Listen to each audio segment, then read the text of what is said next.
میرے ماں باپ کی بڑی خواہش ہے کہ میں بہت کامیاب بنوں اور ترقی کروں، مگر میں زندگی میں پستی اور ناکامی کی طرف جا رہا ہوں. آپ کو اپنے والد کا واسطہ مجھے کچھ زندگی کے اصول بتا دیں کہ میں اپنے ماں باپ کی زندگی میں ان کو کامیاب ہو کر دکھاؤں، ان کی خواہش پوری کروں. میرے بھائی ماں باپ کیا چاہتے ہیں مجھے نہیں پتا. اگر ماں باپ چاہتے ہیں بڑا آدمی بن جاؤ، پیسے کماؤ، نوٹ چھاپو، تو یہ کوشش آپ کے بس میں ہے، نوٹ چھاپنا آپ کے بس میں نہیں ہے. تو ایسی چیز میں اپنی محنت ضائع کر رہے ہو جو آپ کے اختیار میں نہیں ہے. اور اگر بڑا آدمی بن بھی گئے، کتنے لوگ ہیں میں جانتا ہوں، دولت آئی لیکن ابا کا انتقال ہو چکا تھا، اماں کا انتقال ہو چکا تھا، پھر وہ روتے ہیں یار کاش ہمارے ماں باپ زندہ ہوتے، ہماری گاڑیاں اور کر و فر دیکھتے.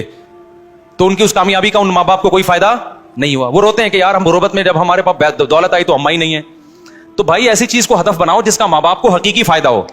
وہ ہے نیک بن کے دکھا دو اور محنت کرو. محنت کے بعد پیسہ آ گیا ٹھیک ہے، نہیں آیا تو بھی ٹھیک ہے. تو آخرت میں آپ کے ماں باپ آپ پہ فخر کریں گے. قارون نے اپنے ابا اماں کو خوش کرنے کے لیے بڑا پیسہ کمایا ہوگا، لیکن ابا اماں بولیں گے قیامت کے دن نہ کماتا تو زیادہ اچھا تھا. دنیا میں تو ابا قارون کے بھی بڑے خوش ہو گئے تھے کہ یار بڑے نوٹ چھاپ رہا ہے آج کل میرا بیٹا، لیکن آخرت میں ابا کہے گا قارون کا بیٹا یہ غلط سمت پہ چلا گیا، موسیٰ کے ساتھ ہو جاتا، غریب رہ جاتا، وہ زیادہ اچھا تھا. سمجھتے ہو؟ اور موسیٰ علیہ السلام کے پاس آخری عمر تک دولت نہیں آئی، لیکن موسیٰ کی ماں قیامت کے دن خوش قسمت ہوگی. وہ کہے گی اس موسیٰ کی وجہ سے قرآن میں میرا ذکر ہے، وَأَوْحَيْنَا إِلَىٰ أُمِّ مُوسَىٰ، ہم نے موسیٰ کی ماں کو وحی کی. تو اولاد جب نیک بنتی ہے تو ماں باپ کے لیے فخر کا ذریعہ بنتی ہے. تو آپ نیک بنے، چاہے یہ بات ابا اماں کو سمجھ میں نہ بھی آ رہی ہو، پھر بھی آپ کیا کریں؟ نیک بنے. بعض چیزیں ابا اماں کے فائدے کی ہوتی ہیں لیکن سمجھ میں نہیں آ رہی ہوتی، تو آپ نیک بننے کی کوشش کریں. اور ٹینشن تو لینا ہی نہیں ہے. آپ کہہ رہے ہیں میں کامیاب بنوں، نہیں بن رہا، تو کیوں نہیں بن رہے؟ کامیاب کی ڈیفینیشن کیا ہے؟ کامیابی کی ڈیفینیشن یہ ہے کہ آپ برائیوں سے بچ رہے ہو، اللہ آپ سے راضی ہے، تو بس ہو گئے نا کامیاب.